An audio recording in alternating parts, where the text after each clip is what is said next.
Uma órfã grávida, tomada pelo desespero, retornou a uma vila esquecida por Deus e, quando chegou ao túmulo de sua mãe, suplicando por ajuda entre lágrimas, de repente ouviu uma voz que a fez congelar no lugar. Queridos amigos, antes de continuarmos, escrevam nos comentários de que canto do mundo vocês estão assistindo e quantos anos têm. Aproveitem a história. Sem pai. A palavra a atingiu como uma pedra arremessada por uma mão infalível. Irina parou diante do portão da escola, apertando as alças da mochila até os dedos ficarem brancos. Agnia Zolotova, a garota mais estilosa da sexta B, observava a reação de sua vítima com um sorriso triunfante. O seu novo celular flip brilhava na mão como um símbolo de superioridade. Silenciosa, porque é verdade, zumbou Agnia, jogando o grosso cabelo castanho para trás. Todo mundo tem pais de verdade, e você, nada além de um fantasma. Irina ergueu os olhos lentamente. É melhor ter um pai que é um fantasma do que um que chega em casa bêbado e grita com toda a vila. Disse ela, calma, mas com firmeza. O rosto de Agnia ficou escarlata. Todos sabiam dos acessos de bêbado do pai dela, o diretor do serviço florestal local. Você vai se arrepender! Agnia engasgou com a raiva.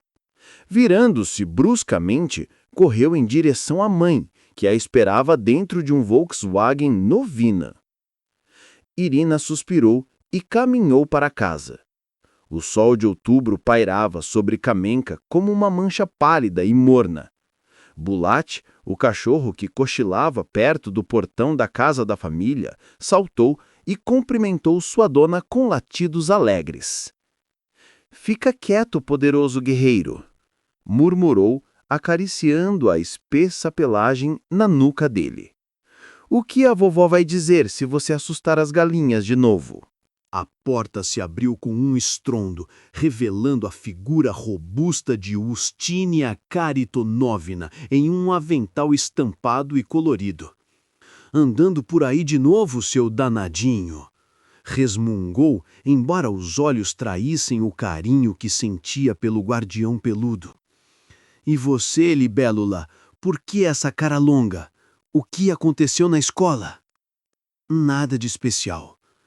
Irina escorregou para dentro do hall, respirando os aromas familiares de pão recém-assado, leite morno e um leve cheiro de fumaça do fogão russo que a avó acendia nos dias frios. Você mente sem nem corar, comentou a velha com gentileza. Uma mãe enxerga direto a alma, de qualquer jeito. Tire os sapatos e lave as mãos, chamou a avó. Irina retirou os tênis gastos, muito menos modernos que os de Agnia, mas infinitamente mais confortáveis, e entrou na cozinha, uma extensão construída na antiga casa de troncos nos anos 90. O ambiente combinava épocas distintas com charme. Uma prateleira de madeira antiga, forrada com pratos pintados à mão, ficava ao lado de um fogão a gás moderno, e os potes de barro da avó estavam junto do orgulho da família, um micro-ondas comprado no último inverno. A mamãe já chegou? Perguntou Irina, jogando um pouco de água fria no rosto. Ela está atrasada. Final de trimestre, relatórios, respondeu a avó, colocando à mesa uma tigela fumegante de chi. Recentemente tinham instalado um telefone fixo, um dos poucos da vila. Assim podemos chamar ajuda médica se precisar, sua mãe explicara. Mas Irina conhecia a verdadeira razão. A úlcera de Daria Semyonovna estava incomodando mais do que o costume. A porta da frente se abriu com força, seguida de passos apressados. Falando do diabo, sorriu a avó. Daria Semyonovna entrou tirando o casaco de outono enquanto caminhava. Pequena, com uma trança loiro escura feita como uma coroa, parecia mais jovem do que seus 42 anos. Só a sombra sobre os olhos e as linhas finas nos cantos da boca denunciavam sua idade e cansaço. "Meus queridos", disse com calor, beijando o topo da cabeça da filha. "Como foi seu dia?" "Tudo bem", murmurou Irina, fixando o olhar na tigela. A mãe fez uma pausa, estudando o rosto da filha com atenção. "O que aconteceu?" perguntou suavemente, sentando-se ao lado dela. "Nada", respondeu Irina rápido demais. A mãe apenas balançou a cabeça. "Você sabe que eu percebo quando está escondendo algo. Meu pequeno Dom, lembra?" Irina ergueu os olhos. As palavras de Agnia vieram à memória com força renovada. "A Agnia Zolotova me chamou de senpai hoje e ainda se gabou do celular novo. E eu disse que o pai dela é um bêbado." Daria exalou pesadamente e trocou um olhar com Ustínia Haritonovna. "Os Zolotovs sempre foram exibicionistas", murmurou a avó, colocando com um estrondo uma panela de ferro fundido cheia de batatas na mesa. "Nos tempos soviéticos, quando o pequeno Arkasha Zolotov conseguiu enfiar o nariz no comitê do distrito, já andava todo metido. E quando virou chefe do serviço florestal, passou-se a achar um rei." "Mamãe, não começa!" interrompeu Daria delicadamente, voltando-se para a filha. "E depois, o que aconteceu?" "Nada, ela me xingou. Eu respondi. Prometeu que eu ia me arrepender e foi embora com a mãe no carro novo." Irina deu de ombros, tentando parecer indiferente. "Escute com atenção", disse Daria, segurando a mão da filha. "O que você disse sobre o pai da Agnia foi deselegante. Não importa o quanto alguém te insulte, você não deve revidar com maldade, entendeu?" "Então por que ela pode falar coisas assim sobre mim?" "Ela não é", respondeu a mãe firmemente. "Mas você não deve se guiar pelo exemplo de quem age mal. Lembre-se, a pessoa mais forte é aquela que se eleva acima da vingança mesquinha." A garota permaneceu em silêncio, mexendo a sopa com a colher, como se tentasse adiar o momento de encarar a verdade. "Mamãe, por que você nunca fala sobre meu pai? Ele realmente nos abandonou?" Um silêncio pesado caiu sobre a cozinha, quase sufocante. "Coma primeiro, Dasha", interveio a avó, colocando um prato à frente da filha. "Está tudo esfriando." "Sebastian não nos abandonou", disse finalmente Daria, os olhos fixos em algum ponto distante da parede, além da cabeça da filha. "E agora? Onde ele está? Por que não escreve nem liga?" "Ele tem a própria vida", respondeu Daria, a voz trêmula. "É engenheiro de processos, um jovem especialista promissor. Provavelmente já formou sua família há muito tempo." "Você tem uma fotografia dele? Nem que seja uma só?"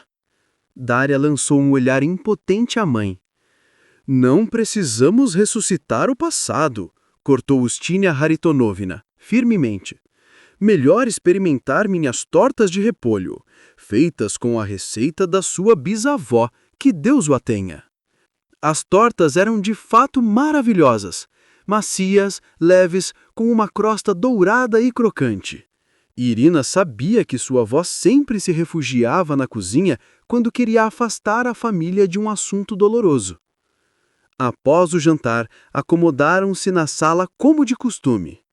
Sob o velho abajur com franjas, as paredes exibiam fotografias de família, uma verdadeira galeria que narrava a história da família Mirny. Ali estava seu bisavô, usando o boné Budionta, veterano da Guerra Civil.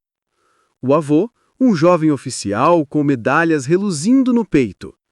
A avó, em seu rigoroso traje de bibliotecária. A mãe, no dia da formatura. E a apenas o pai estava ausente de todas as fotos. Vovó, me conte sobre o vovô, pediu Irina, encolhendo-se na poltrona. Os olhos de Ustínia suavizaram-se, cheios de memória e ternura. Meu Simão, que Deus o tenha, era um homem de mãos de ouro. Ele mesmo construiu esta casa. Sim, seguindo um plano padrão claro, mas colocou o coração em cada detalhe. Nos anos 70, nosso Colroz era famoso em toda a região. O presidente nos destinou madeira com desconto e o meu Simão reuniu uma brigada inteira. Levantaram a casa em um único somer. Pode acreditar? 60 pessoas vieram celebrar a inauguração. Irina ouvia a história familiar conhecida, imaginando os homens robustos erguerem as paredes de madeira, o tilintar dos martelos e o aroma das aparas de madeira frescas. E eu construiu a biblioteca como um presente para mim. Sempre dizia, Ustínia, os livros são alimento para a alma, merecem um lugar de honra. Nenhum deles jamais foi descartado, mesmo que alguns já não estejam na moda. Dária, sentada à janela com suas agulhas de tricô, deu um suspiro repentino e levou a mão ao estômago. Mãe! Exclamou Irina, alarmada. Não é nada, só uma pontada, respondeu Dária com um sorriso tenso. Foi um dia longo e difícil. Acho que vou me deitar cedo. Quando saiu do quarto, a avó balançou a cabeça. Vocês todas são assim, disse Ustínia Haritonovna, acariciando os cabelos da neta. Mirne de sobrenome, pacíficas por natureza, orgulhosas até a teimosia. Seu pai era igual, fogo envolto em pele humana. Foi por isso que Daria se apaixonou por ele. Por que você nunca me conta sobre ele? Perguntou Irina, se aproximando. Ustínia suspirou, acariciando a neta. Tudo ao seu tempo, libélula. Quando você crescer, vai entender que a vida não é só preto ou branco. Alguns nós são tão emaranhados que você teme tocá-los. Puxa um fio e todo o tecido se desfaz. Lá fora, o vento de outubro sussurrava, arrancando as últimas folhas das macieiras. Bulate uivava ansioso no quintal, como se pressentisse uma mudança no ar. Na velha casa que abrigara 3 gerações, a garota de olhos claros e brilhantes fitava o fogo do fogão, pensando no pai, cujo rosto jamais tinha visto. A dor veio de repente, aguda e impiedosa. Daria congelou sobre os papéis contábeis, os dedos agarrando a borda da mesa com força. Semionovna, o que houve? Perguntou Valentina Petrovna, a enfermeira-chefe, a voz apertada pelo medo. Não é nada, vai passar, sussurrou Daria, puxando um pequeno frasco de comprimidos da gaveta. Sua úlcera a atormentava há anos. Normalmente, a medicação e a dieta rigorosa mantinham tudo sob controle, mas ultimamente os ataques tornavam-se mais frequentes. O hospital distrital onde ela trabalhava como chefe de contabilidade fervilhava como uma colmeia. Fim do mês, relatórios, novas normas da administração regional. Vai passar! Valentina ergueu as mãos em desespero. Eu vi você dar o seu almoço para a assistente de laboratório ontem. Quando foi a última vez que comeu algo de verdade? Daria tentou sorrir, mas o rosto perdeu até a última cor restante. A escuridão tomou seus olhos e a última coisa que ouviu foi Valentina gritando. Tamara, traga a maca agora! Mãe, tirei A em álgebra hoje? E em literatura também? Estamos estudando Dubrovsky. Respondi tão bem sobre Masha Troukurova que Marievana me elogiou na frente da classe inteira. Daria permaneceu imóvel, a pele pálida, quase azulada. O gotejamento do soro marcava os segundos com indiferença mecânica. 3 dias se passaram desde a cirurgia de emergência, mas o estado dela continuava crítico. úlcera perfurada, peritonite, choque. Você vai melhorar. Não vai? A voz de Irina tremia. A vovó fez seu boste favorito, sem capucha desta vez para não irritar seu estômago. Vamos levá-la para casa e tudo ficará bem. Os olhos da mãe se abriram lentamente. Turvos, embargados pela dor e o cansaço, lutavam para se concentrar na filha. Irina, sussurrou Daria. Meu raio de sol! Mamãe! A garota apertou com delicadeza a mão frágil da mãe. Escute a vovó. Ela é sábia.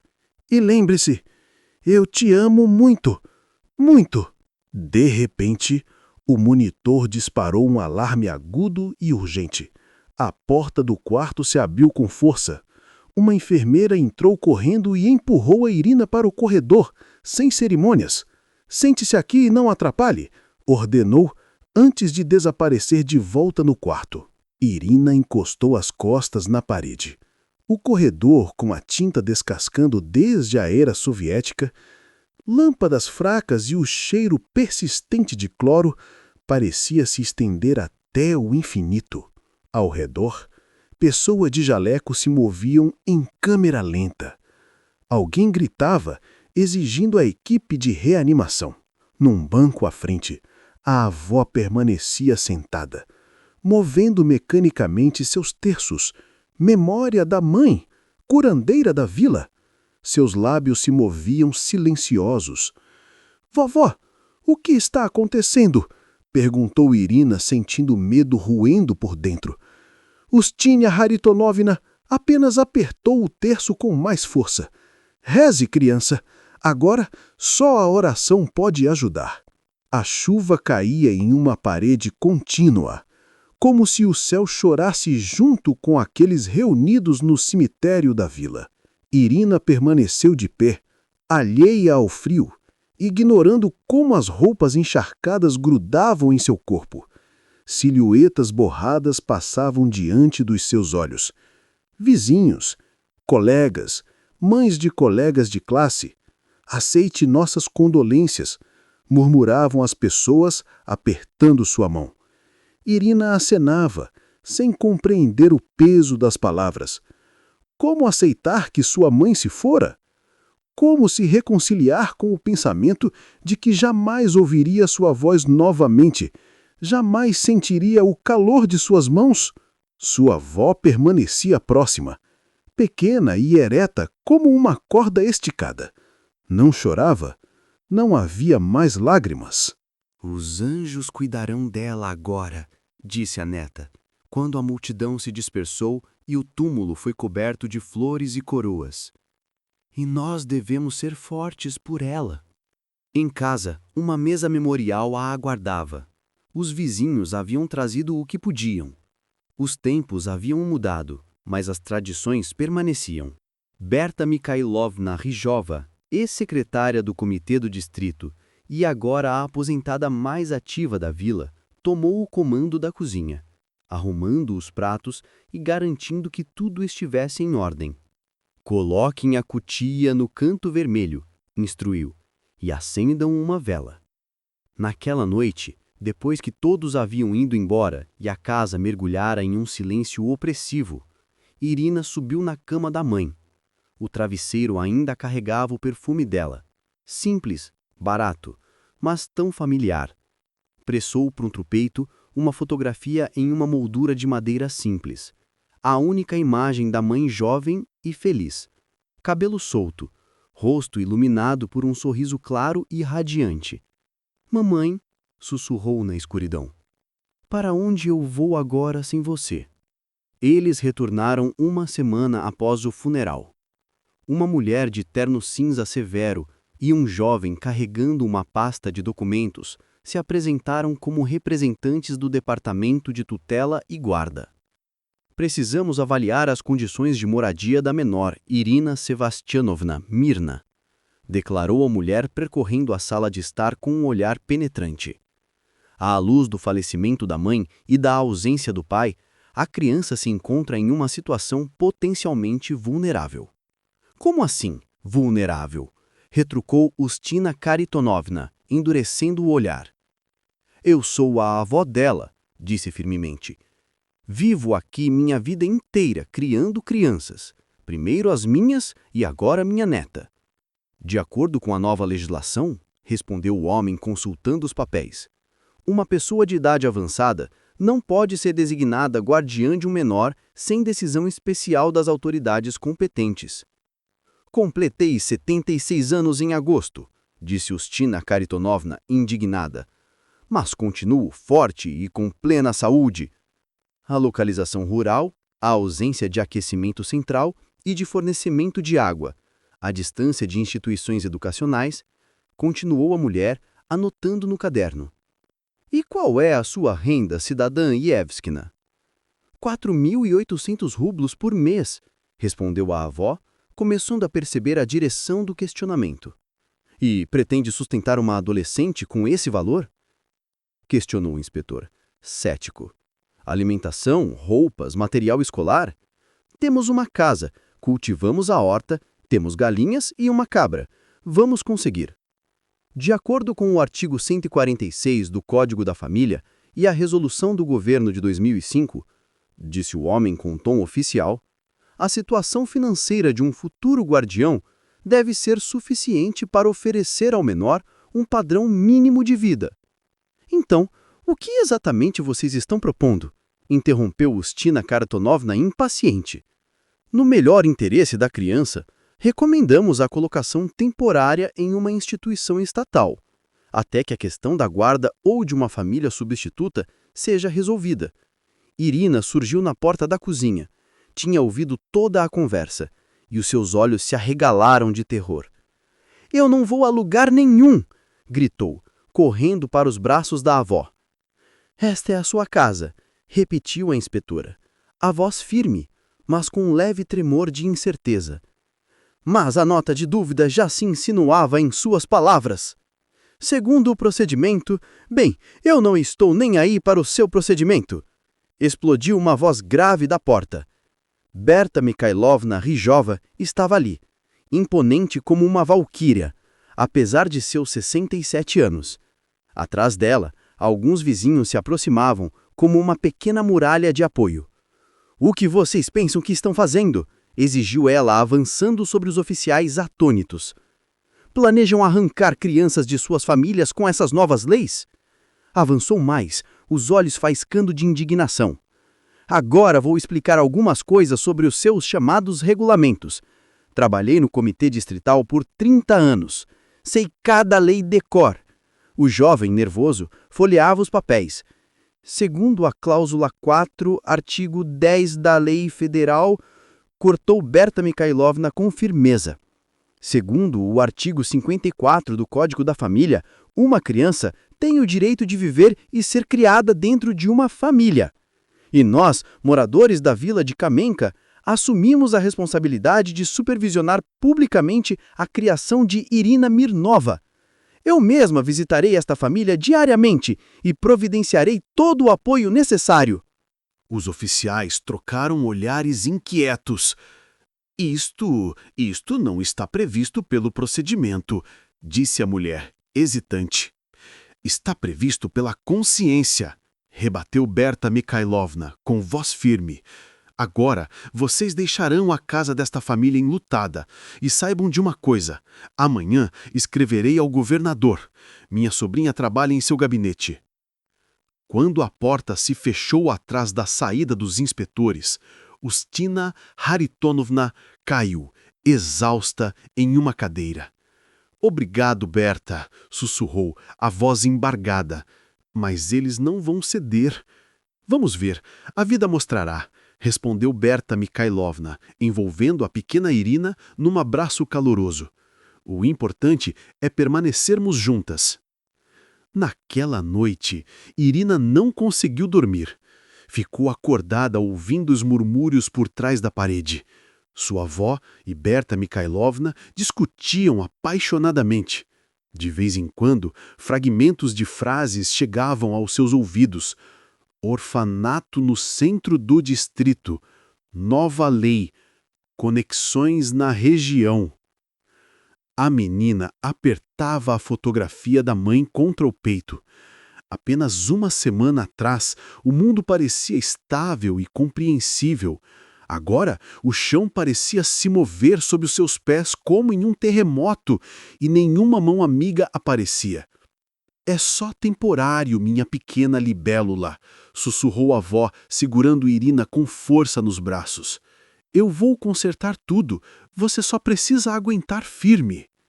Lá fora, um carro cinza com a inscrição Departamento de Tutela aguardava no portão. O motorista buzinava impaciente. Os vizinhos se reuniam ao redor. Alguns choravam, outros murmuravam indignados, mas ninguém parecia capaz de mudar o que estava prestes a acontecer. Cidadã Evskina, é hora, disse a mulher de terno austero, a voz fria e firme. Era a mesma inspetora que havia vindo avaliar a situação. Já lhes demos tempo suficiente para se despedirem. Berta Mikhailovna, parada ao lado, apertou a mão de Yustina Haritonovna com força. Eu vou visitá-la toda semana, e você também, Yustina. Irina subiu no carro, segurando com força a mochila com o mínimo que possuía, uma troca de roupas, livros escolares e a fotografia da mãe. O veículo começou a se mover, levando-a para longe do único lar que ela já havia conhecido. O orfanato Raduga ficava nos arredores do centro do distrito. O prédio de 2 andares, construído em tijolos amarelos, fora erguido com recursos de algum financiamento estrangeiro. Ao redor, uma cerca bem cuidada. E, além dela, um parquinho com balanços e escorregadores. Tudo parecia quase uma escola comum, se não fosse a placa na entrada. Bem-vinda ao Raduga, sorriu uma jovem cuidadora, recebendo-os no saguão. Meu nome é Ana Viktorovna, serei sua supervisora. Irina apenas assentiu em silêncio, observando ao redor. O ar cheirava tinta fresca e comida institucional. Crianças de várias idades percorriam os corredores, todas em uniformes idênticos, calças ou saias azul marinho e camisas azul claro. Agora vou mostrar seu quarto, continuou Ana Viktorovna. Você vai dividi-lo com 3 meninas da sua idade. São legais, não se preocupe. Eu quero ir para casa, sussurrou Irina. A cuidadora hesitou um instante. Sabe, também pode ser bom aqui. Temos laboratório de informática, biblioteca. Muitas crianças sonham em estar aqui. Mas eu não, respondeu Irina teimosa. A primeira noite no orfanato pareceu interminável. Irina deitou-se na estreita cama institucional, ouvindo a respiração das 3 meninas desconhecidas e chorou silenciosamente em seu travesseiro. Lá em algum lugar, atrás da parede, alguém roncava e, ao longe, uma criança pequena chorava.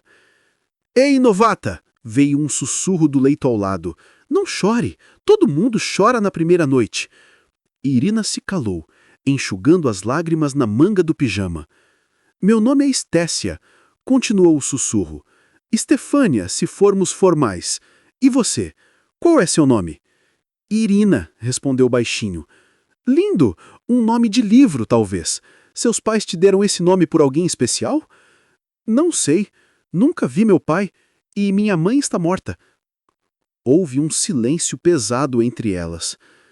Entendo, disse Estécia finalmente. Eu também não tenho ninguém. Estou aqui desde os 3 anos. Mas tudo bem, vamos nos virar. Agora durma, amanhã será um dia difícil. Stefania Bogatyriova provou ser um verdadeiro presente do destino.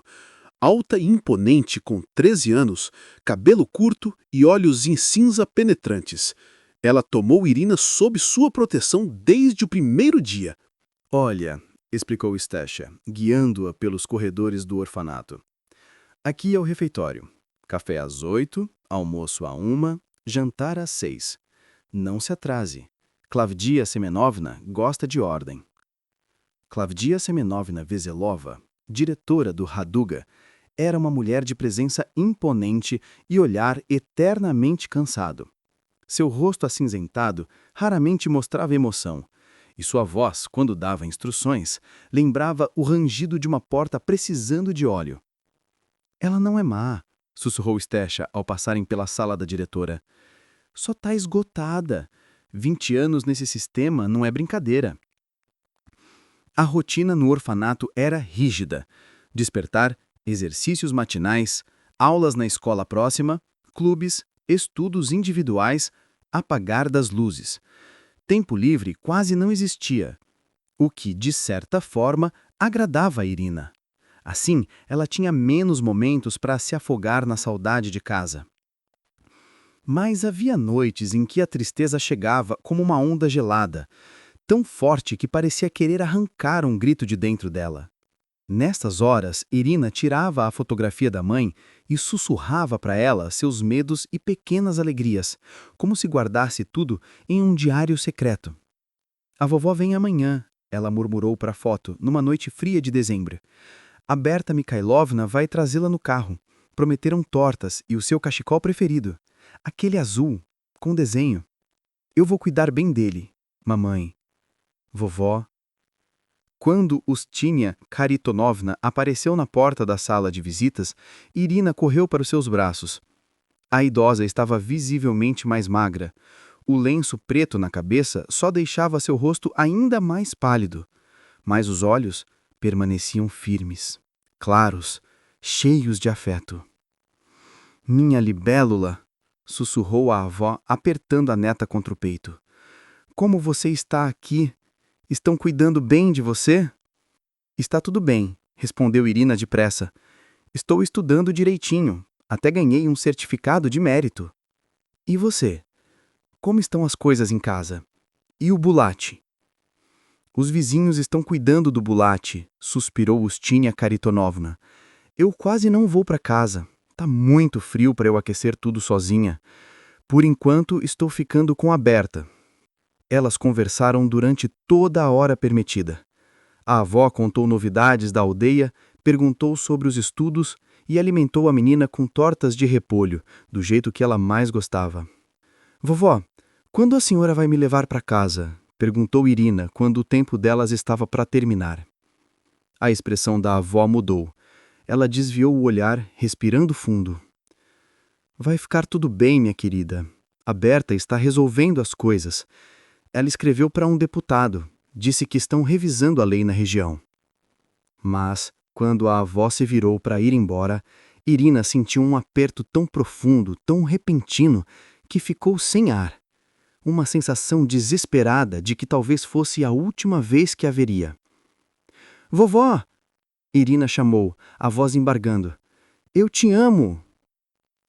Ustínια Kharitonóvna parou. Seus olhos brilharam. Eu também te amo, minha libélula. Mais do que a própria vida.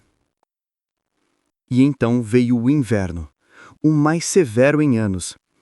O frio mordia a terra e nevascas cobriam as estradas como mantas espessas. Nessa época, apenas Berta Mikhailovna conseguia chegar ao orfanato. Ela vinha sozinha, trazendo guloseimas e cartas da avó de Irina, escritas com aquela caligrafia grande e cuidadosa que parecia tremer a cada palavra.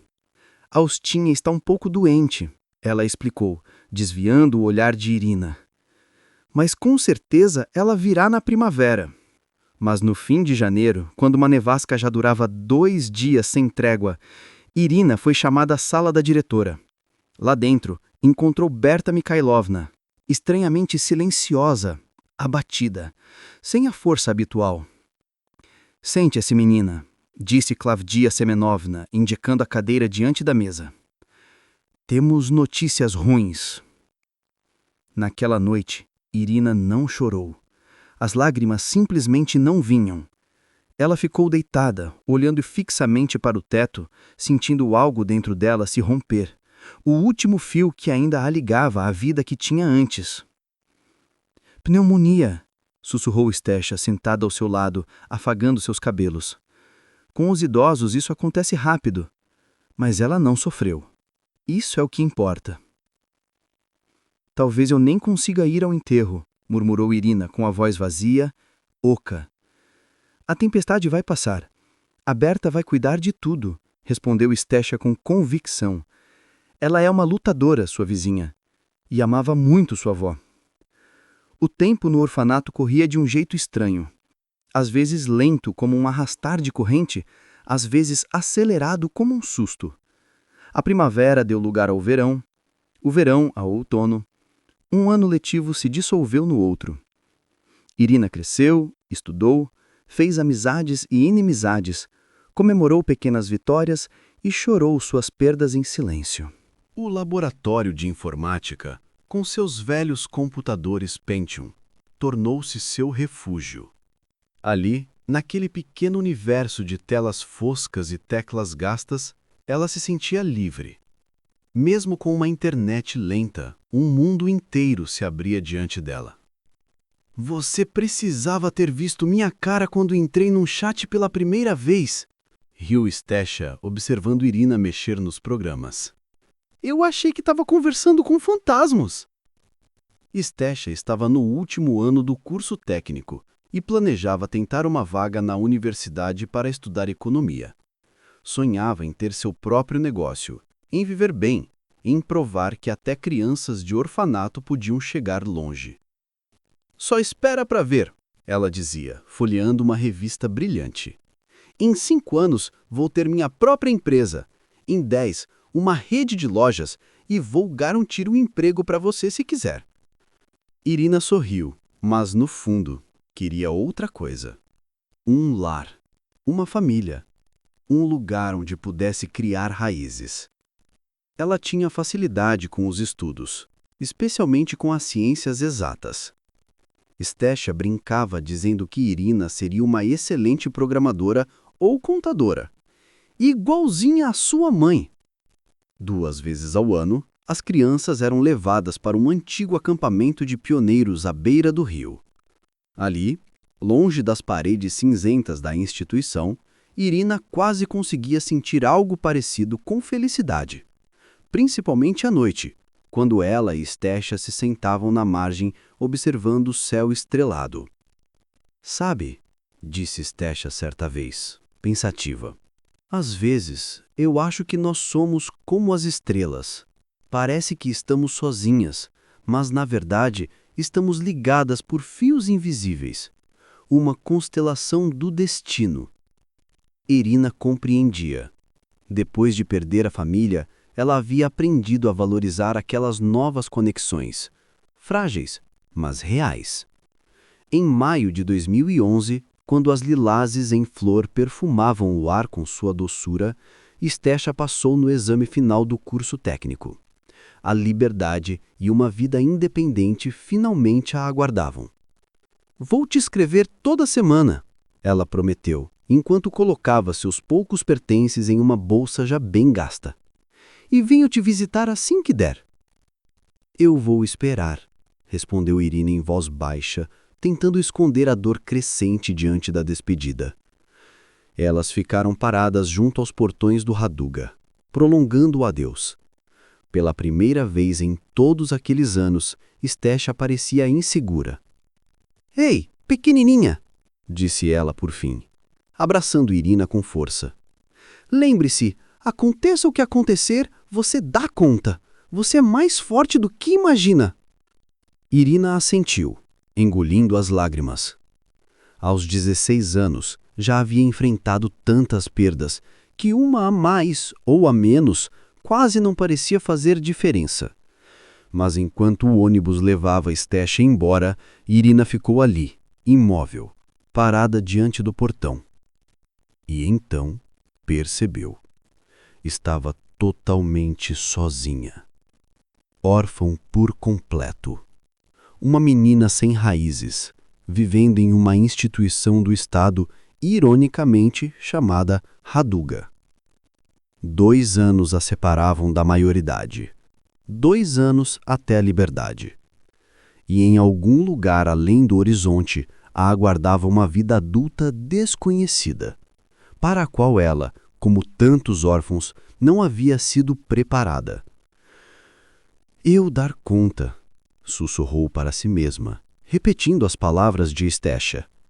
Depois virou-se devagar e entrou novamente no prédio que nunca havia sido de fato um lar.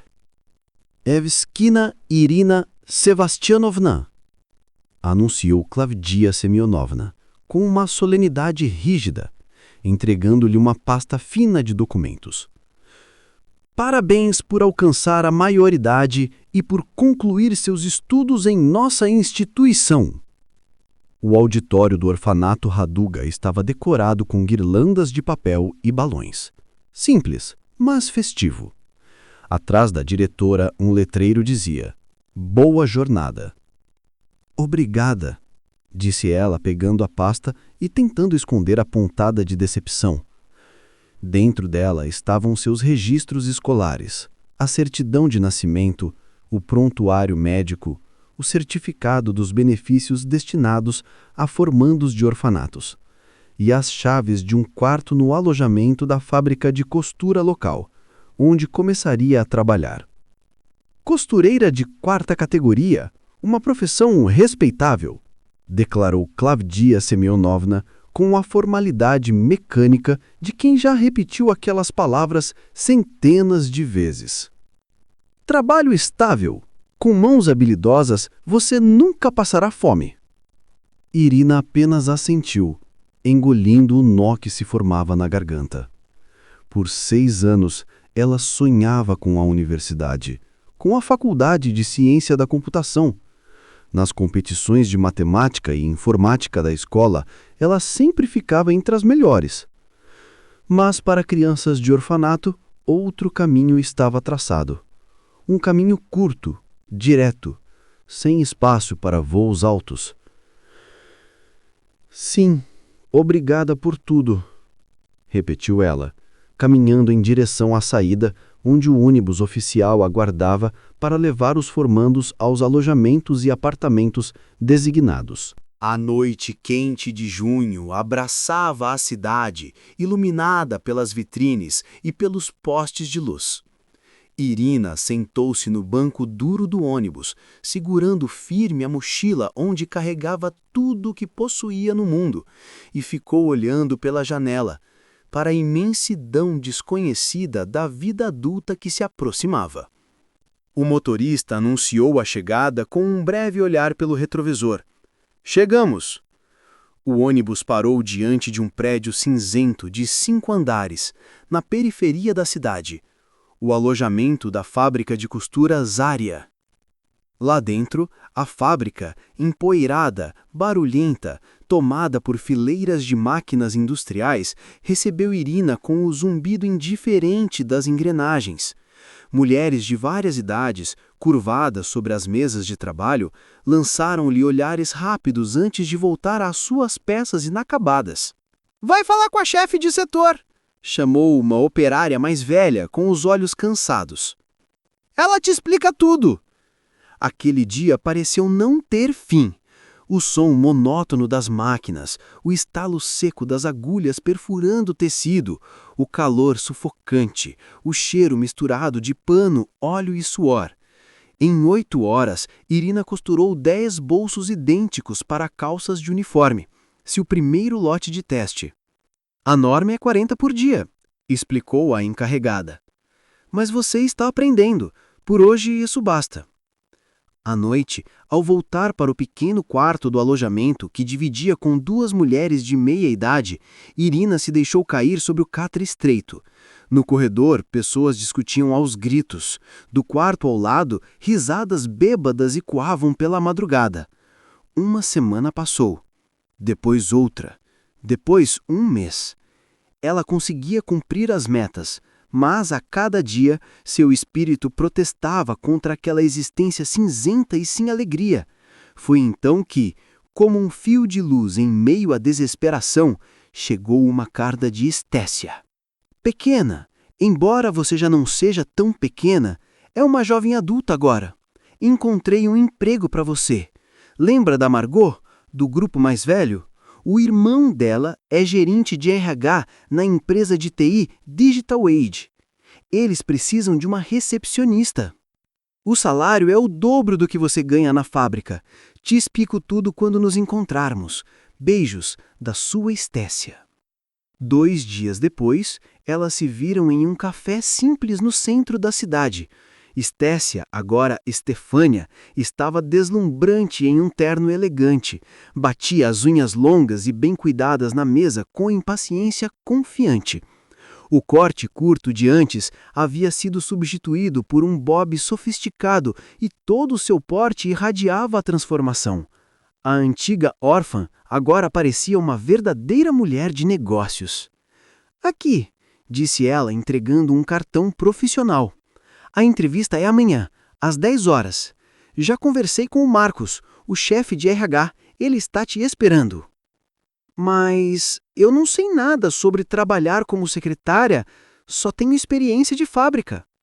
Besteira, rebateu Estécia com o gesto desdenhoso. O mais importante é saber o básico de computador. Você sabe, não sabe? Sim, respondeu Irina, sentindo uma ponta de confiança a reacender. Ótimo, o resto você aprende. Ah, e amanhã vista algo do meu guarda-roupa, acrescentou, analisando as roupas simples de Irina. Vamos escolher algo adequado para escritório. O Platinum Business Center surgia diante dela como uma torre de vidro e metal, reluzente contra o cenário antigo da cidade. Vestindo o terno de Estécia, um pouco largo, mas apresentável, Irina sentiu o coração acelerar quando o elevador subia em silêncio até ao 12º andar. O escritório da Digital Age a recebeu com um frescor do ar-condicionado, o toque macio do carpete e o aroma envolvente de café de boa qualidade. Pelos corredores, jovens funcionários caminhavam apressados, falando baixo, concentrados em seus iPhones, tablets e telas luminosas. Era um mundo diferente, imponente, promissor. E, pela primeira vez em muito tempo, Irina sentiu que, talvez, só talvez, sua vida estivesse prestes a mudar. Evsikina! Chamou um homem alto na casa dos 30 anos, com uma barba bem aparada. Sou o Marcos. Venha, vou mostrar sua estação de trabalho. A entrevista foi pouco mais que uma formalidade. Marcos examinou seus documentos, fez algumas perguntas rápidas sobre suas habilidades no computador e assentiu. A Estefânia garantiu por você. Isso é suficiente. Ele fechou a pasta. Você começa na segunda. O salário inicial é de 20.000 rublos, mais bônus trimestrais. 20.000 rublos, o dobro do que ela ganhava na fábrica. E, que tal? Vocês acham que Irina se deu bem nessa fábrica assustadora? E nessa empresa misteriosa? Com isso, poderia alugar um quarto e sair do alojamento, talvez até guardar dinheiro para estudar no futuro. Obrigada, murmurou Irina, sentindo o alívio atravessar seu peito como um sopro quente. Eu não vou decepcionar.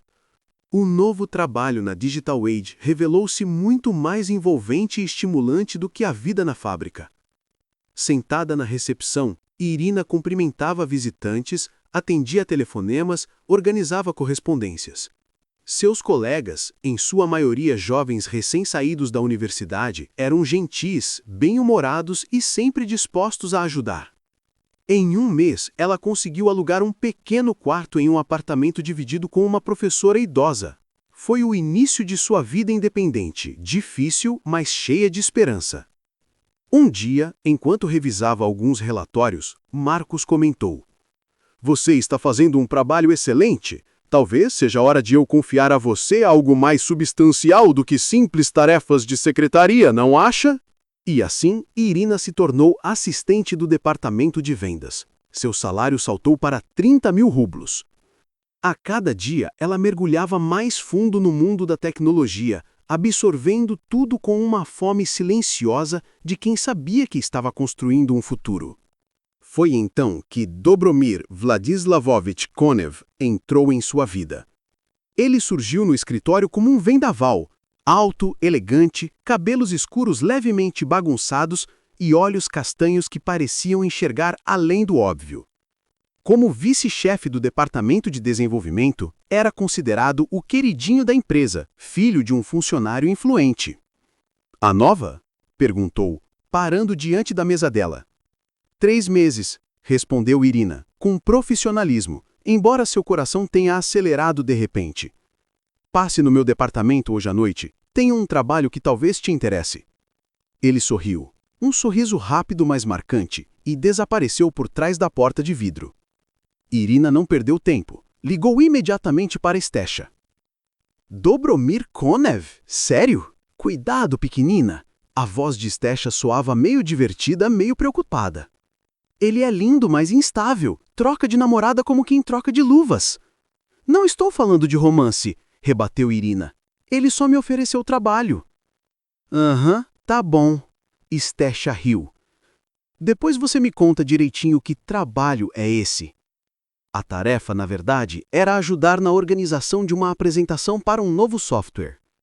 Dobromir tinha visto os relatórios impecáveis de Irina e concluído que alguém tão detalhista poderia assumir a preparação de um evento tão importante. Eles trabalharam até tarde naquela noite. Pediram pizza no escritório, discutiram cada ponto da apresentação, revisaram listas, testaram projeções. Dobromir era exigente, mas sabia reconhecer um bom trabalho. E aos poucos, a relação estritamente profissional começou a aquecer. As conversas ficaram mais leves, os sorrisos mais naturais, o clima entre os dois mais confortável. Um vínculo silencioso começava a se formar, discreto, mas impossível de negar. Sabe, você é extraordinária, disse ele numa noite quando terminaram de trabalhar à meia-noite. Me conte sobre você. Onde estudou? Como surgiu uma garota tão inteligente como você? Irina hesitou. Raramente falava sobre o passado no orfanato, mas havia algo em Dobromir que inspirava sinceridade. Ela contou sua história de forma breve, sem vitimismo, apresentando os fatos como eles eram. Para sua surpresa, ele não demonstrou nenhum traço de pena ou desconforto. Então você se fez sozinha? Disse ele pensativo. Isso impressiona muito mais do que as conexões de um pai ou o dinheiro de uma mãe. Naquela noite, ele a acompanhou até em casa e a beijou pela primeira vez. Suave, mas insistente. O mundo girou como um carrossel e Irina percebeu que estava completamente encantada. O romance deles evoluiu rapidamente. Jantares sofisticados, boates, passeios de barco. Dobromir a apresentou generosamente a um mundo que ela jamais conhecera. Não vão acreditar que estou saindo com um cara como ele, confessou Irina a Stecha. Só não perca a cabeça, alertou a amiga. E não descuide o trabalho. Homens vêm e vão, mas sua carreira fica. Mas como não perder a cabeça quando, pela primeira vez na vida, ela se sentiu amada, desejada e especial? Quando um homem bonito e bem-sucedido olhava para ela como se fosse um milagre. No final de agosto, quando o verão chegava ao fim, Dobromir o convidou para passar o fim de semana na casa de campo de amigos. Champanhe circulava livremente, a música tocava e os casais dançavam à beira da piscina. Eu te amo, sussurrou ele, conduzindo-a ao quarto no segundo andar da mansão luxuosa. Você é a melhor coisa que já me aconteceu. Ela acreditou. Como não acreditar diante daqueles olhos brilhantes, mãos delicadas e beijo apaixonado? Naquela noite, ela não lhe entregou apenas o corpo, mas o coração. Por completo, sem reservas. Uma semana depois, começaram as demissões da empresa. Sinto muito, Irina, disse Marcos, abrindo as mãos em gesto de impotência. É uma ordem de cima, não posso fazer nada. Ela não entendia. A apresentação tinha sido perfeita. Ela recebera elogios e promessas de promoção. E, de repente, uma demissão? O Dobromir sabe disso? Perguntou ela. Talvez, respondeu Marcos com cautela. O Dobromir Vladislavovich está de licença, acrescentou secamente, evitando o olhar dela. Parecia que ele retornaria à Itália em 2 semanas. As ligações de Irina não eram atendidas. Suas mensagens nas redes sociais permaneciam sem resposta, como se o homem que um dia jurara amor simplesmente tivesse desaparecido de sua vida. Então, ela descobriu que estava grávida. Eu vou encontrá-lo, declarou Stecha resoluta, quando Irina finalmente lhe confidenciou tudo. Aquele canalha não vai escapar dessa. Mas Dobromir voltou de suas férias sozinho, bronzeado, descansado, com um relógio novo brilhando no pulso. Irina o interceptou na entrada do centro empresarial, com o coração batendo acelerado, sabendo que aquele encontro mudaria tudo. "Precisamos conversar", disse ela, sentindo os joelhos tremerem. Ele olhou ao redor, como se verificasse se alguém que conhecessem estava por perto, e então acenou em direção a um café próximo. "Estou com 6 semanas de gravidez", disse Irina direta, assim que se sentaram em uma mesa afastada. O rosto dele congelou, os olhos tornaram-se frios e distantes, quase de um estranho. "E o que você quer?" perguntou ele depois de uma pausa. "Dinheiro para um aborto? Não, eu quero ficar com a criança", respondeu Irina com firmeza. "E acho que você deveria saber." Dobromir tamborilou os dedos nervosamente sobre a mesa. "Olha, não estou pronto para ter um filho. Tenho uma carreira, planos, e como eu posso ter certeza de que é meu? Sinto muito, mas..." Irina mal podia acreditar no que estava ouvindo. "Você acha que eu não penso nisso?" rebateu ela, a voz carregada de incredulidade. Ele desviou o olhar. "Só estou dizendo os fatos. Sinto muito, de verdade, mas não posso assumir essa responsabilidade." Irina o fitou como se o estivesse vendo pela primeira vez. Onde estava o homem carinhoso, amoroso, que a beijara como se ela fosse a única mulher do mundo? "Não estou pedindo dinheiro", disse ela suavemente. "Só queria que você soubesse." Ela se levantou e caminhou em direção à saída, sentindo o peso do olhar dele em suas costas. Ele não a chamou por ela. Não a deteve. Lá fora, uma fina garoa de outono caía. Irina avançava pelas poças sem prestar atenção na estrada, sem trabalho, quase sem dinheiro, grávida, sem perspectivas. De repente parou, atingida por um pensamento repentino. Havia ainda um lugar para onde poderia voltar. O lugar onde sua infância se desenrolara, onde sua mãe e avó estavam enterradas, sua vileja natal. Camenco a aguardava com suas casas abandonadas, talvez ainda em pé, pacientemente esperando o retorno de sua dona. Naquela mesma noite, comprou a passagem de ônibus. O veículo balançava sobre a estrada esburacada e, pela janela, passavam as paisagens melancólicas do outono. Campos tingidos de amarelo, árvores nuas, um céu cinza pesado prenunciando a neve que se aproximava. Pressionando a testa contra o vidro frio, Irina traçava os contornos familiares das colinas. Não vinha àquele lugar há 6 anos, mas cada curva, cada dobradiça da estrada despertava em seu peito um reconhecimento pungente e profundo. "Kamenko!" chamou o motorista, desacelerando ao se aproximar do ponto gasto. "Alguém vai descer?" Além de Irina, apenas uma senhora idosa com uma bolsa quadriculada desceu. Ela observou a jovem com curiosidade. "E você é quem?" Apertou os olhos, analisando-a com um olhar agudo. "A neta das Haritonovnas?" arriscou a mulher. "Sim", respondeu Irina, surpresa com a franqueza da idosa. "E você é...?" "Sou Petrovna, sua antiga vizinha", respondeu a mulher. "E você? Onde esteve todo esse tempo? Diziam que você foi levada para um orfanato depois que sua avó faleceu." "É verdade", Irina assentiu. "Mas agora voltei." Petrovna a avaliou com um olhar atento, mas sem julgamento. "Voltou, hein?" murmurou. "Bem, você ainda é jovem. Vai morar na casa da sua avó, se ela ainda estiver intacta. Sua casa ainda está lá. O que mais poderia ter acontecido?" Ela acenou com a mão, indiferente. Berta Mikhailovna, que acompanhava Irina, acrescentou: "Vá vê-la primeiro, ela vai te entregar as chaves. A casa está trancada." Juntas, caminharam pela rua principal da aldeia. Kamienko tinha mudado. Muitas casas tinham janelas fechadas com tábuas. Outras caíam aos pedaços. Somente aqui e ali se via algum sinal de vida. Fumaça subindo pelas chaminés, cercas recém-pintadas, antenas parabólicas nos telhados. "Todos os jovens foram para a cidade", suspirou Petrovna, como se lesse os pensamentos de Irina.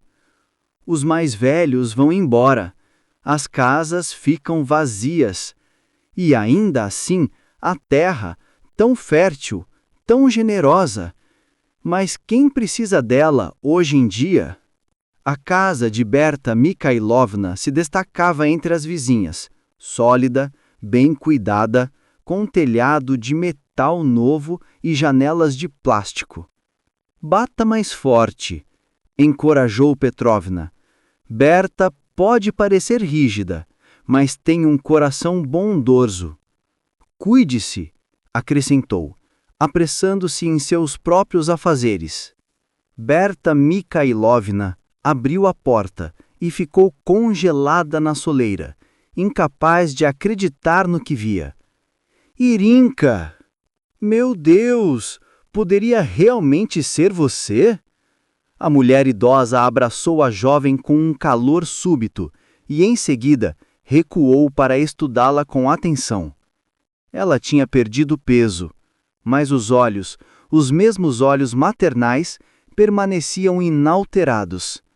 Entre depressa, não fica aí parada. A casa exalava cheiro de tortas recém-assadas e chá de ervas. Berta Mikhailovna acomodou sua convidada à mesa, ainda balançando a cabeça em descrença. Você vai ficar conosco por muito tempo? Perguntou, servindo o chá em xícaras de porcelana com bordas douradas, um conjunto valioso da era soviética, orgulho da casa. Por enquanto, discretamente, respondeu Irina. Se tudo der certo... Berta Mikhailovna estudou-a atentamente e, em seguida, lançou um olhar para o abdômen dela. Entendo. Assentiu. Bem, sua casa está intacta. Tentei cuidar dela o melhor que pude. O telhado foi substituído há 2 anos, já estava começando a ressecar. Fora isso, permanece firme, esperando pela dona. Ao anoitecer, Irina cruzou o limiar da casa de sua infância. Por dentro, o ar era fresco, carregando o cheiro de poeira, madeira antiga e um leve toque de mofo. Ainda assim, as paredes, erguidas pelo seu avô, permaneciam firmes, e o telhado não vazava. Acenderemos o fogão e a casa voltará a sentir vida, disse Berta Mikhailovna examinando os cômodos com eficiência prática. Ainda que você não tenha lenha, vamos pegar um pouco emprestado dos vizinhos por enquanto. Eu me viro, respondeu Irina teimosamente. Não é a primeira vez. Levaram alguns dias para restaurar a casa.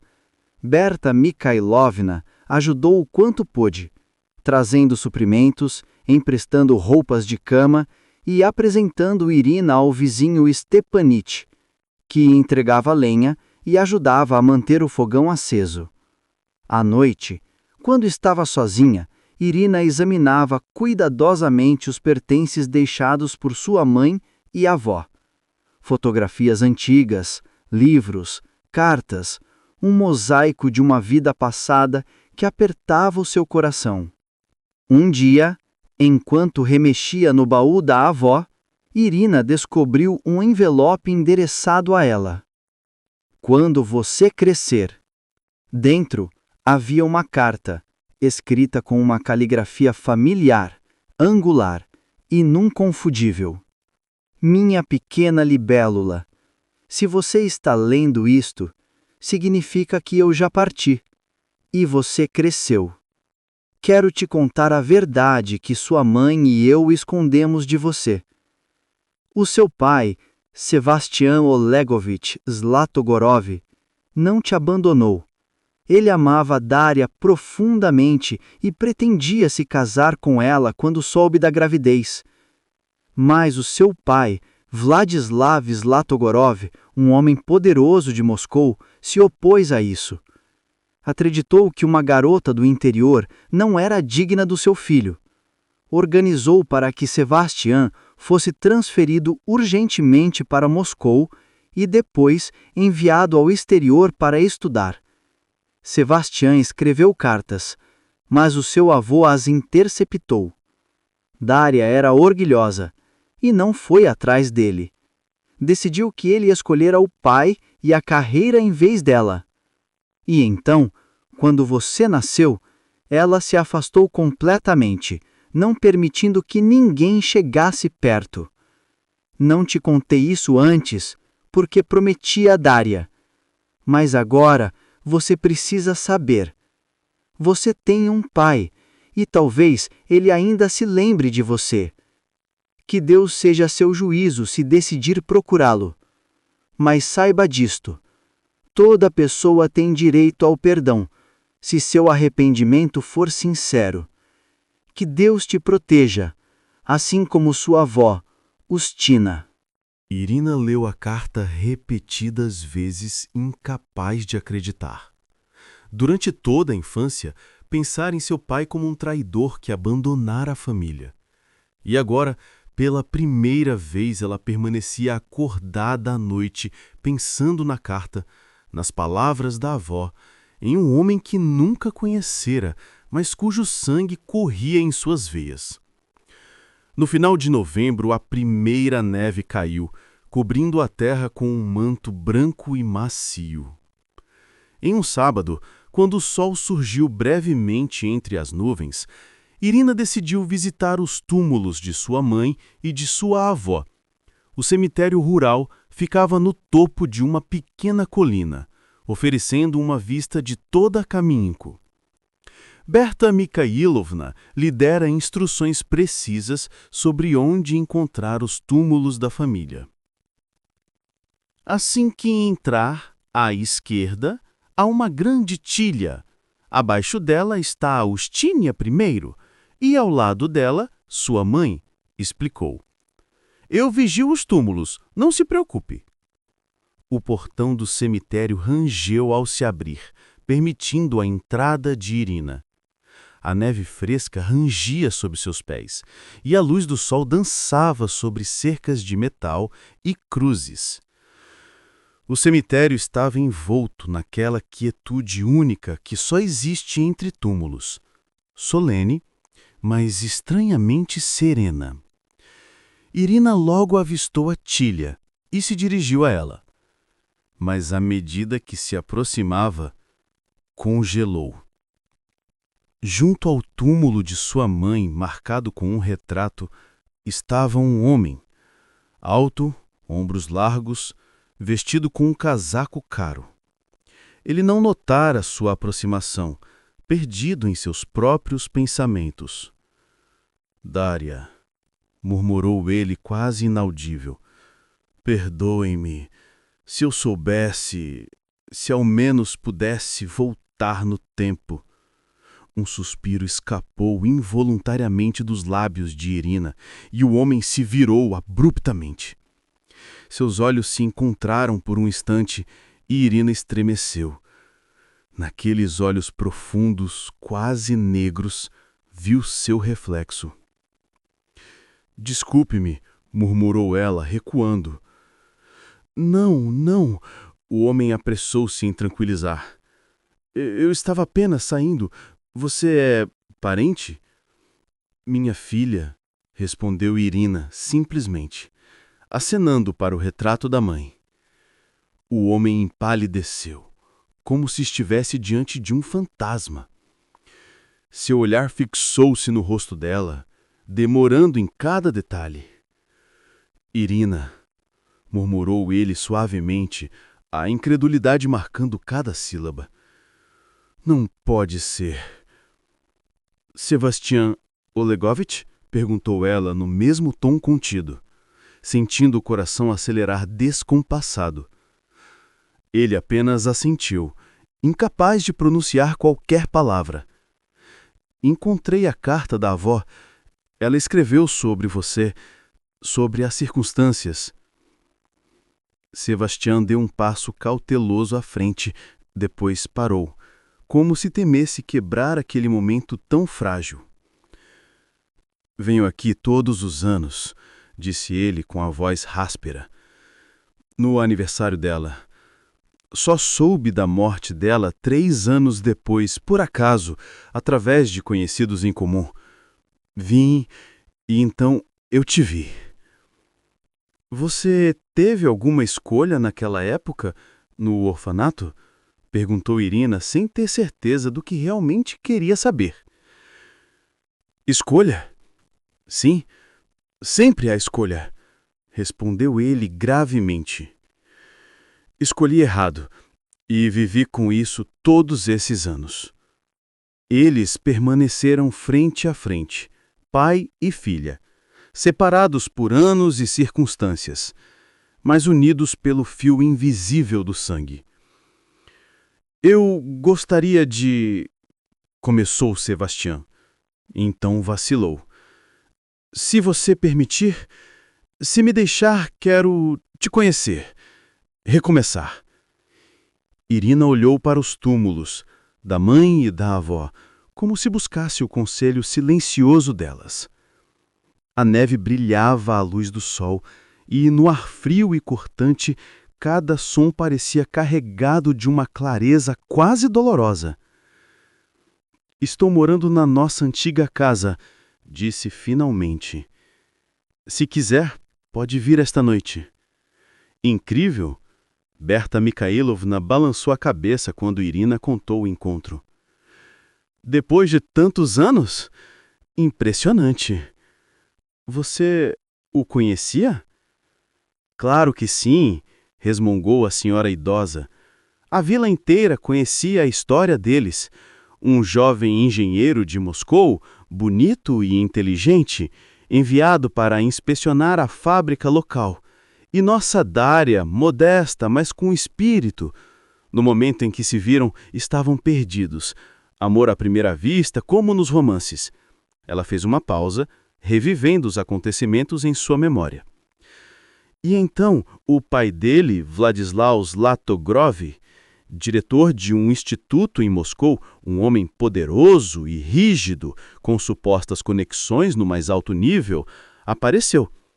Levou o filho embora e pouco depois Dária descobriu que estava grávida.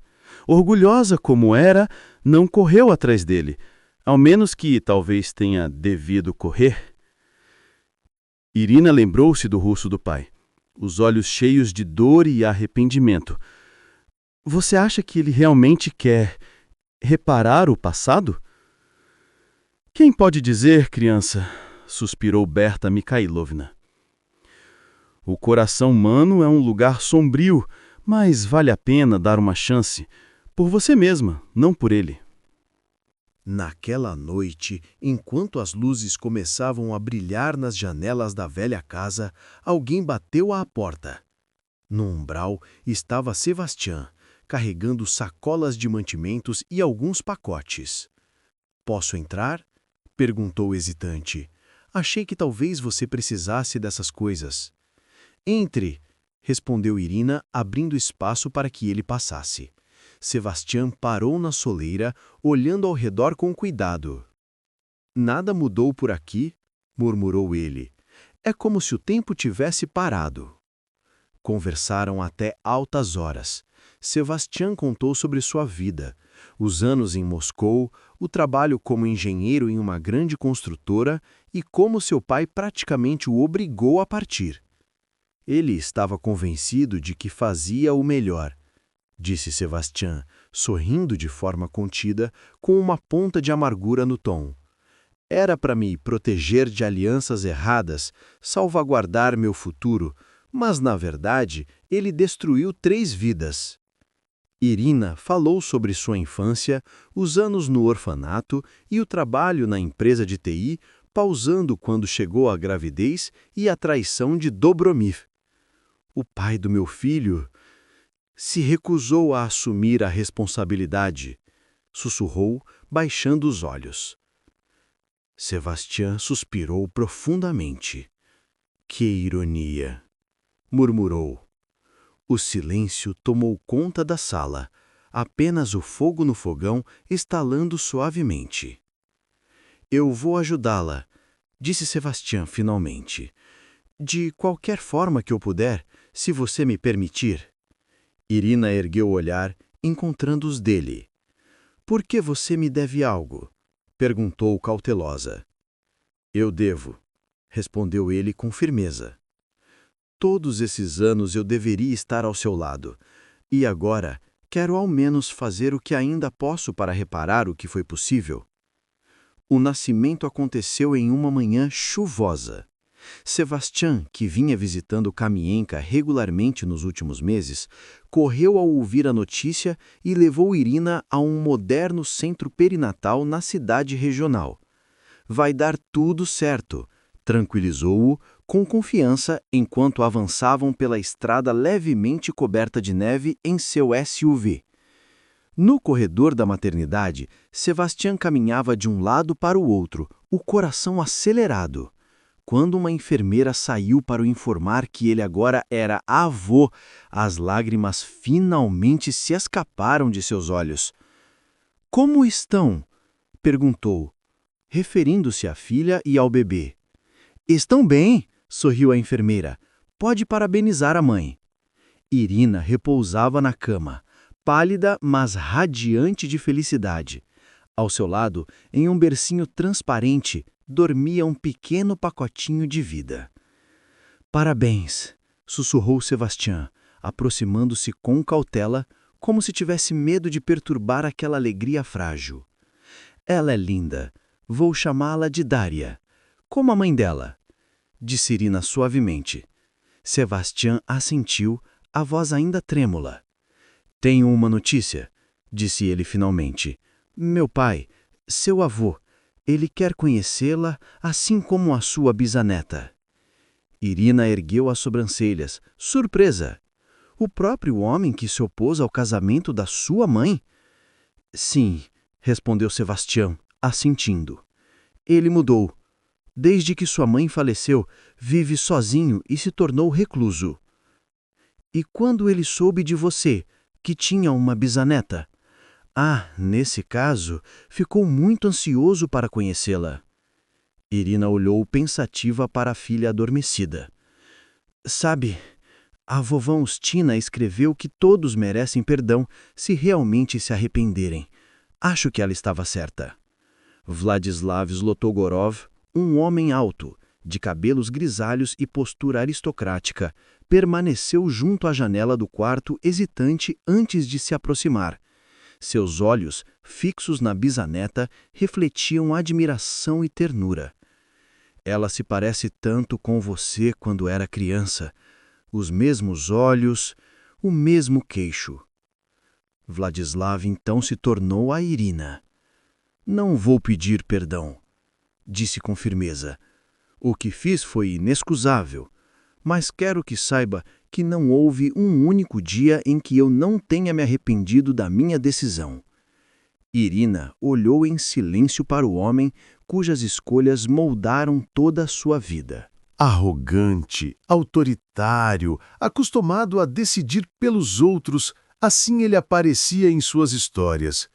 E ainda assim, ali estava, simplesmente um velho, cansado e sozinho, com a marca do arrependimento genuíno gravada no rosto.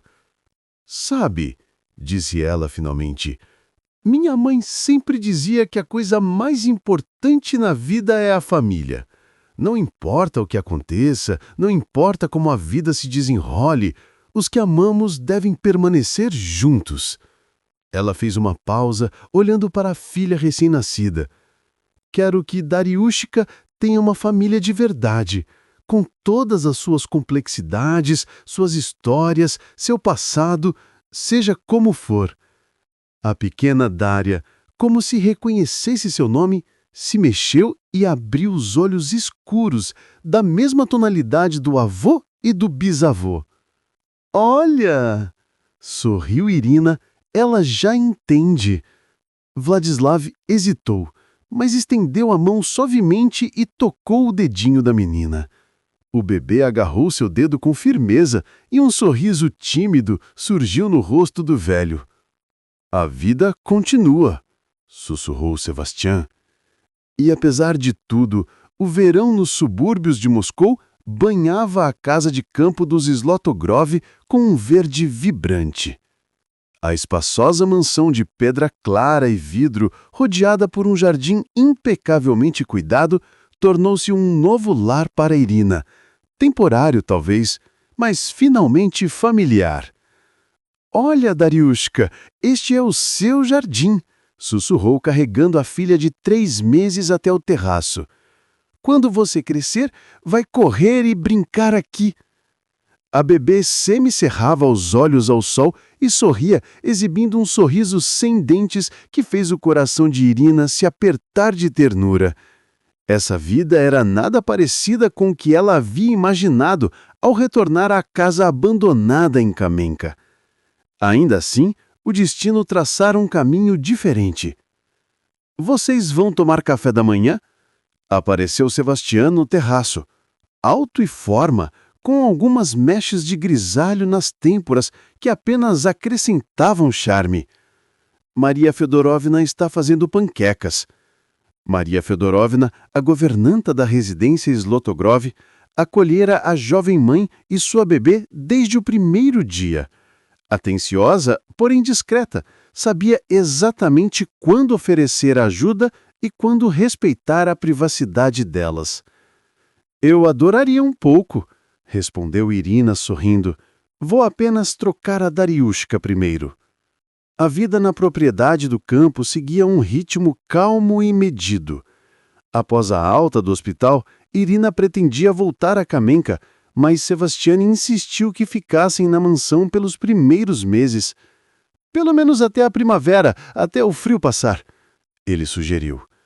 Compreendendo que cuidar de um recém-nascido em uma casa de vila com apenas um fogão a lenha seria desafiador, Irina concordou. No café da manhã, na sala iluminada com janelas panorâmicas de frente para o jardim, discutiam os planos do dia.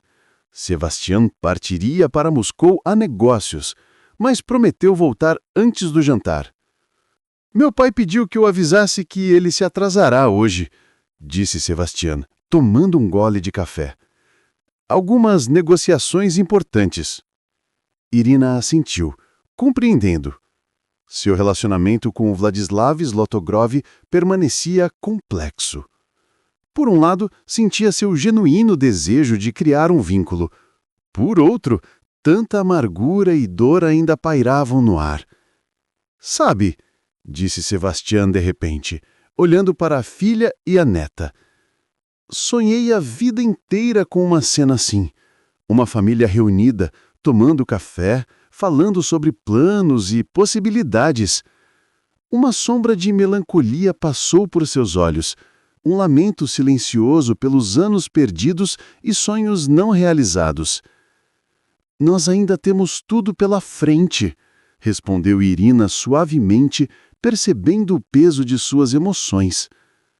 Naquela noite, depois que a bebê adormeceu em seu quarto cuidadosamente decorado, Irina ouviu vozes no andar térreo. Vladislav havia retornado e falava animadamente com seu filho. Ela desceu até a sala de estar, onde Sebastião e Vladislav estavam inclinados sobre uma mesa de centro, analisando plantas arquitetônicas. "Irina", chamou Sebastião, com um leve entusiasmo na voz. "Vem aqui, tem algo interessante." Sobre a mesa, os projetos da reforma da antiga casa em Kamenka. "Esta foi ideia minha", disse o Zlotogrov mais velho com um leve constrangimento, uma expressão rara para Irina. "Quero restaurar a casa da sua avó, torná-la moderna e confortável, mas preservando seu espírito e história, se você não se importar, claro." Irina encarou os desenhos, sentindo uma onda de nostalgia. A silhueta familiar da casa de sua infância, agora ampliada, com um novo telhado e uma varanda. "Esta será sua casa", continuou Vladislav. "Sua e da Dariushka. Sebastião e eu queremos dar de presente para vocês. Talvez não apague o passado, mas..." Lágrimas surgiram nos olhos de Irina. Ao longo desses meses, aprendera a ver no velho austero não apenas o arquiteto das tragédias familiares passadas, mas um homem complexo, ambíguo, capaz de amor genuíno e arrependimento verdadeiro. Obrigada, sussurrou Irina. A vovó teria ficado tão feliz. Os meses se passaram rapidamente. A pequena Dariuska já mantinha a cabeça firme, explorando o mundo com olhos vivos e curiosos. Olha só nossa pequena Yagaza, riu Vladislav, observando a bisneta se esforçar para rolar de barriga para baixo. Herdara, sem dúvida, a teimosia nórdica do bisavô. Irina sorria, encantada ao ver como o austero diretor se transformava em um bisavô ternurento e dedicado. Numa noite quente, enquanto os três apreciavam o pôr do sol na varanda, Vladislav disse, de repente: Irina, há muito tempo queria te perguntar. Você já pensou em continuar seus estudos? Irina o olhou surpresa. É claro que pensei, mas agora com a bebê? Existe um programa de ensino à distância, em parceria com uma universidade, nada menos que a Faculdade de Tecnologia da Informação. Seria perfeito para você. Irina silenciou, sua mente viajando aos sonhos de educação superior que havia nutrido no orfanato, sonhos que outrora pareciam inatingíveis. E a pequena Daria? Perguntou. Ela precisa de atenção constante. E por que você acha que avós e bisavós existem? Respondeu Vladislav, rindo e piscando para o filho. Finalmente, Sebastian tirou alguns dias de folga. E eu, acrescentou, posso gerenciar o instituto à distância. Tecnologia moderna, sabe como é. Vamos nos virar, assentiu Sebastian. Você conquistou a chance de construir sua vida do jeito que deseja. Irina olhou para aqueles dois homens, antes estranhos, agora os mais próximos de sua vida, e sentiu o calor se espalhar pelo peito. Tanto sofrimento, tanta dor, e agora finalmente um senso de pertencimento. Sabe, disse ela, no orfanato tínhamos uma tradição. Todas as noites, antes de dormir, fazíamos um pedido para o futuro. Eu sempre pedia a mesma coisa: encontrar minha família. Sorriu para Dariuska, adormecida no carrinho. E agora? Parece que meu pedido se realizou. Só que a família raramente é como imaginamos, refletiu Vladislav. Ela é viva, cresce, muda. O mais importante é não quebrar os laços que nos unem. Ele silenciou, contemplando o céu do entardecer, e acrescentou suavemente, quase para si mesmo. Eu estava errado naquela época, há tantos anos. Pensei que estava protegendo meu filho, mas, na verdade, privei-o da felicidade. Que ironia! A vida inteira construí prédios, pontes, estradas e destruí minha própria família com uma única decisão. Mas agora estamos reconstruindo. Sebastian colocou a mão no ombro do pai. Juntos, todos nós. No jardim, um rouxinol começou a cantar, claro, melodioso, como se anunciasse uma nova vida, desabrochando como uma flor de primavera a partir da semente do passado. Irina fechou os olhos. Pensou em sua mãe, em sua avó, em sua infância em Kamenka, nos anos passados no orfanato, nos encontros e despedidas, nas perdas e nas alegrias recém-descobertas.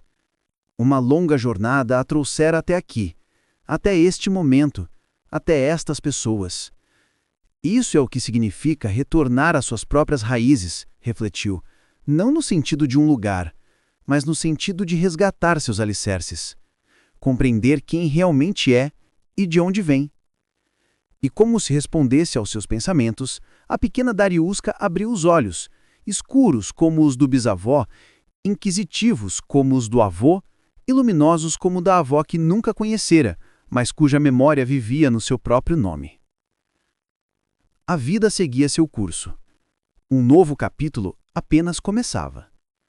Se a história de Irina tocou seu coração, não se esqueça de curtir e compartilhar com seus amigos. Cada vida é única, mas cada uma carrega uma lição que pode ressoar no coração de alguém. Até nos encontrarmos novamente no mundo das histórias.